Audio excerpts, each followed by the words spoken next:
many Giallo films did you watch?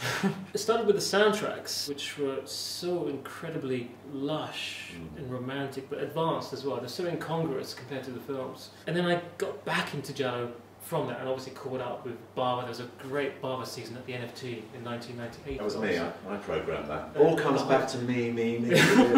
I really hope that people would be blown away because they've seen something that they haven't seen before. And I have to say I was blown away by reading even the synopsis of this film. With horror, you never directly feel, you always vicariously feel that character's suffering, you never directly feel it. But with sound, your ears are being pummeled the same way as the character's ears are being pummeled. To find a young director who's receptive as well, it's not always easy. He's very calm and he has this energy about him as a director.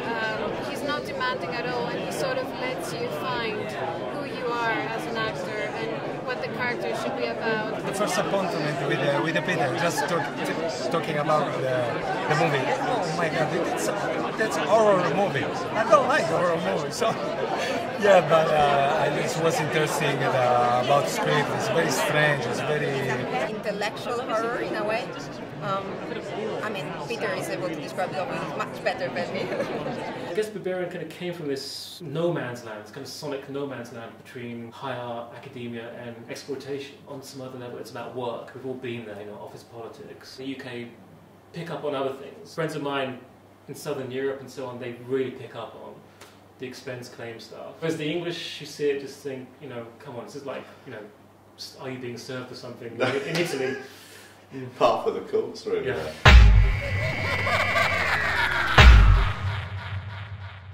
Delightful little little movie that you made. It's a nice cheery little effort. I pitched it to Brian as a love story, didn't I? It's a violent, dark, psychological horror film. God, I love horror. I'm terrified though. I'm like, you know, I'll be sitting there with something over my face, but I love it, you know.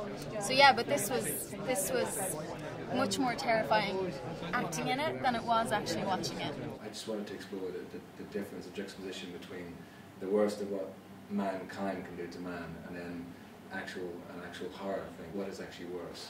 Right. Supernatural or man itself. And it just kind of seemed like an interesting idea.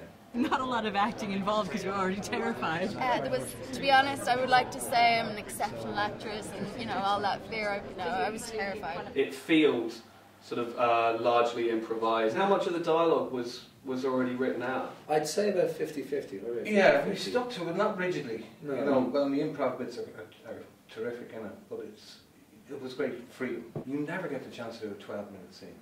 It just doesn't happen, you know? So it was just so intense and full on, and I could see it in my head when I was reading it, just manic and mayhem, and I said, yeah, we can do this. I think we only did 2 takes after each scene, because it was just so intense and full on. There's a point you have to reach when everyone's kind of in these places in their heads where you can't go too far before it becomes a snuff movie. Right, right.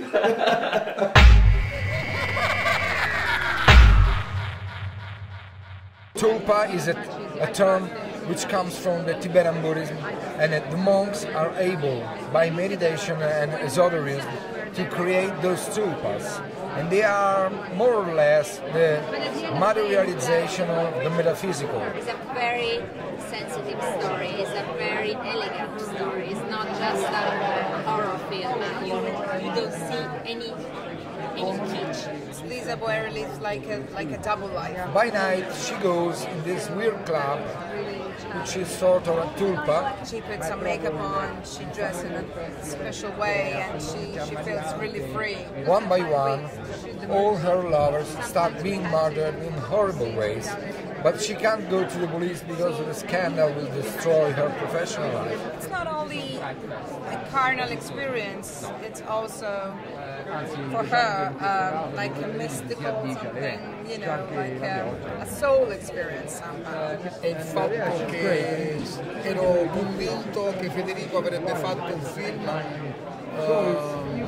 sulla tradizione dei grandi film horror italiani, vedi Fulci, Argento. I grew up with great Giallos from the 70s and the 80s. You know, little by little they completely vanished. So I intended to do something, you know, I mean, to go back to my roots, but with a contemporary, you know, view on this side. I think Giallo could be real scary.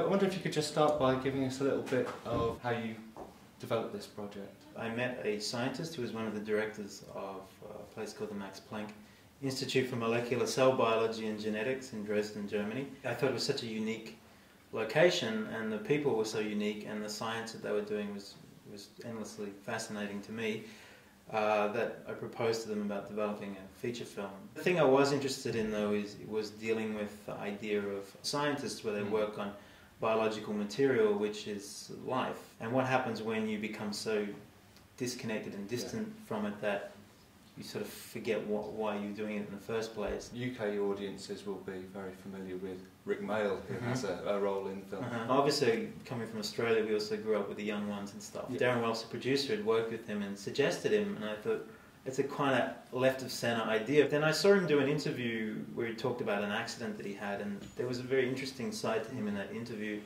that I thought could be good to try and bring out more. With someone like Rik, he can do the most subtlest gesture and it can become comic. So having a hint of this guy is a little bit, should you trust him as a character in the story, but trying to find the right balance with him.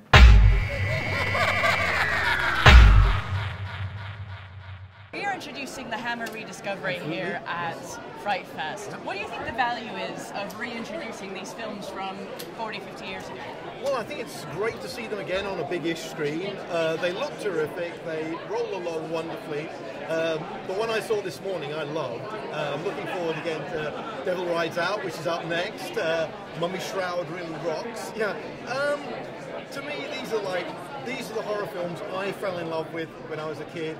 And when I was like a teenager, I was like, Hammer films, done that, been there, let's go do something else.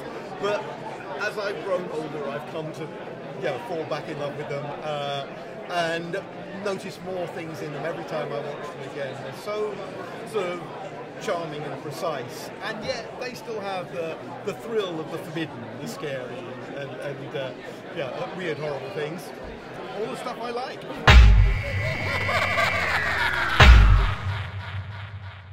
How does it feel coming here to the main festival in London for the premiere of Sleep Tight? I'm really interested to see the reactions of the London audience, and really excited.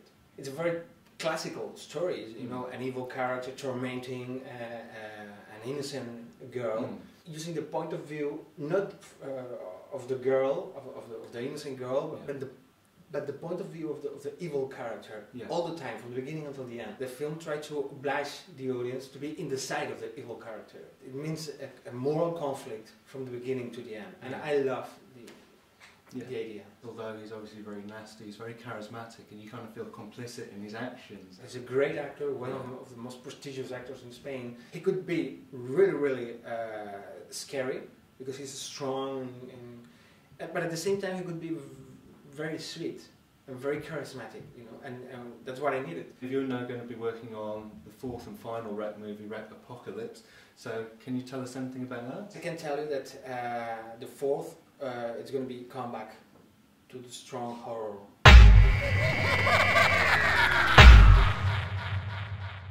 You're the first people I think we've had at FrightFest who's actually had two films playing at the same time. All 13 editions? Yes, wow. While you were waiting for the special effects to be completed on La Rive de Wang, you made another film because that's the way you are. We don't like to be still, they're doing nothing. So we say, let's do like Bob. I don't know if you remember Robert Zemeckis. When he was shooting Castaway, he had to be waiting for 1 year for Tom Hanks to get slim, and he shot What Lies Beneath. What Lies Beneath is a movie Zemeckis shot just to pass the time. It looks it, doesn't it? Yes. I hope it's not the same for Paola. It's in 3D. I mean, you've never done a 3D movie before. We like 3D. The camera came out, the first camera that does 3D in a simple way. It's fun to shoot in 3D, and I think we're going to do it again. There are two things in common in all our films, and it's one set and somebody is prisoner. So you're claustrophobic masochists, is what you're basically saying. Yeah, claustrophobia porn. The new genre by the Manetti Brothers.